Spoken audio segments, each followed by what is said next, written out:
Hello, today's our topic is मौर्योत्तर काल। निम्नलिखित में से किस हिंदू यवन शासक ने शीशे के सिक्के जारी किए थे? तो स्टेबो सेकेंड ने शीशे के सिक्के जारी किए थे।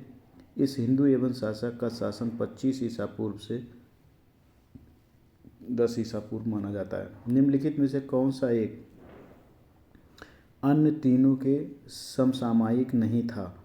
तो वो मिलिंद नहीं था, याद रखिएगा। बाकी बिम्बिसार, गौतम बुद्ध और प्रसेनजीत, ये तीनों समकालीन थे।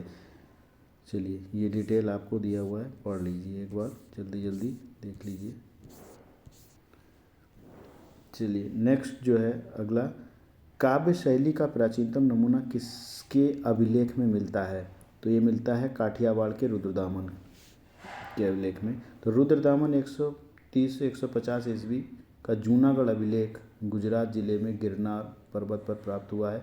ब्राह्मी लिपि में उत्कीर्ण संस्कृत भाषा का ये अभिलेख अब तक का प्राप्त संस्कृत अभिलेखों में सर्वाधिक प्राचीन है। इस अभिलेख में संस्कृत काव्य शैली का प्राचीनतम नमूना प्राप्त हुआ है।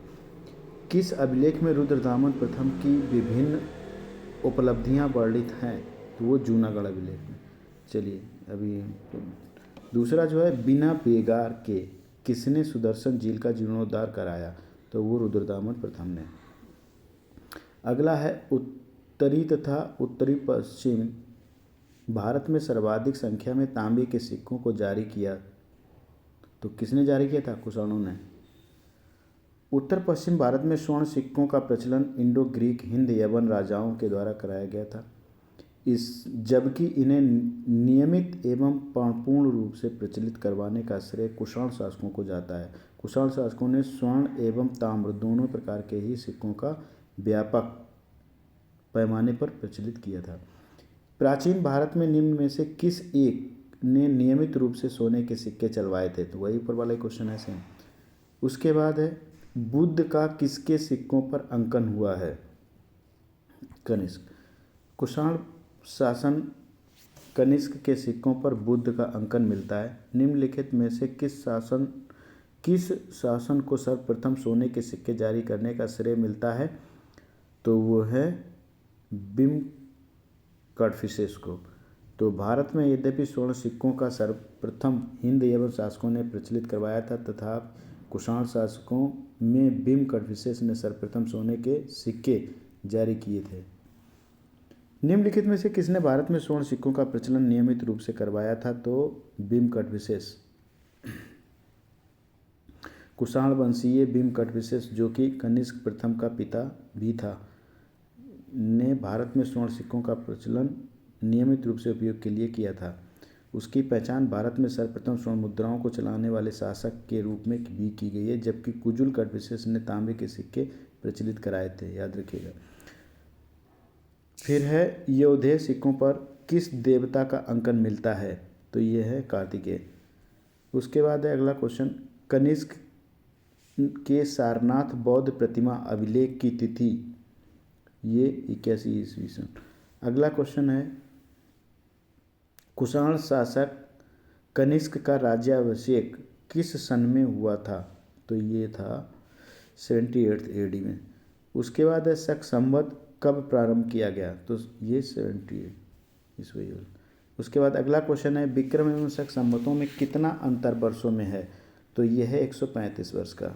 देखिए कैसे निकलता है, तो यहाँ से जोड़ लीजिए 2074 माइनस 1939, 135 वर्ष निकलेगा। क्योंकि अगर हम देखें तो वर्तमान में तिथि एवं वर्ष के लिए ग्रेगोरियन कैलेंडर का प्रयोग किया जाता है, जो विश्वव्यापी है। वर्तमान कैलेंडर से 57 जोड़ने पर विक्रम संवत प्राप्त होता है। तो देखिए यहाँ पर प्रारंभ जो है वो 57 ईसा पूर्व तथा 78 घटा देने पर शक संवत प्राप्त होता है, ये ध्यान रखिएगा। तो 2017 विक्रम संवत, 2017 में 57 जोड़ो तो 2074, और शक संवत के लिए 2017 से 78 को घटाएंगे तो 1939 आएगा। अब इन्हीं दोनों का हमें अंतर कर लेना है, तो वो 135 वर्ष मिलेगा। तो इस हिसाब से सी ऑप्शन सही है। उसके बाद है अगला क्वेश्चन जो है, वो क्या है, देख लीजिए। शक संवत पर आधारित राष्ट्रीय पंचांग कैलेंडर का एक चैत्र ग्रेगोरियन कैलेंडर पर आधारित 365 दिन के सामान्य वर्ष की निम्नलिखित तिथियों में से किस एक के तदनुरूप है? तो 22 मार्च अथवा 21 मार्च, याद रखिएगा इसको। उसके बाद है विक्रम संवत कब से प्रारंभ हुआ था? तो ये 57 ईसा पूर्व से। उसके बाद है, डिटेल थोड़ा देख लीजिए इसको। निम्नलिखित में कौन सा वर्ष दिसंबर 2009 में शक संवत का वर्ष होगा? 1931 भारत में राष्ट्रीय कैलेंडर के रूप में शक संवत को अपनाया गया। ये 78 में प्रारंभ हुआ और तदनुसार दिसंबर 2009 में शक संवत वर्ष का जो है 2009 माइनस 78 करेंगे तो 1931 होगा। फिर उसके बाद है कोड के अनुसार अपना उत्तर को इंगित करना है। ठीक है, कनिष्क के समकालीन निम्नलिखित नामों का अध्ययन करें। तो और अपना जो उत्तर है कोड के अनुसार उसको इंगित करें। तो देखिए ज़रा यहाँ पर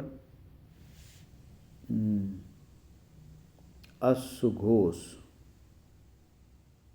और वसुमित्र। अश्वघोष कनिष्क के राजकवि थे और सौदरानंद, बुद्ध चरित तथा सारिपुत्र प्रकरण उनकी प्रमुख रचनाएं हैं। वसुमित्र भी कनिष्क के आश्रित विद्वान थे। इन्होंने चतुर्थ बौद्ध संगीतिका की अध्यक्षता भी की थी। कालिदास गुप्त काल में हुए थे जबकि कम्मन 12वीं शताब्दी में हुए थे। इस प्रकार अभीष्ट उत्तर फर्स्ट और सेकंड है। अश्वघोष किसके समकालीन थे? वही वाला क्वेश्चन है कनिष्क के। उसके बाद अगला क्वेश्चन, निम्नलिखित में से कौन एक कनिष्क के दरबार में से संबद्ध नहीं था? तो जो नहीं था तो चरक थे, अश्वघोष थे, नागार्जुन थे, यही नहीं थे पतंजलि। चलिए, निम्नलिखित में से कौन कनिष्क प्रथम के दरबार में नहीं? तो कौन नहीं गया था? तो देख लीजिए, पारस थे, अश्वघोष थे, वसुमित्र थे, ये नहीं थे, बस विशाखदत्त। निम्नलिखित नगरों में से किसका उल्लेख कनिष्क के रक्तक अभिलेख में नहीं है? तो ये जो है श्रावस्ती अभिलेख में नहीं है। Thank you.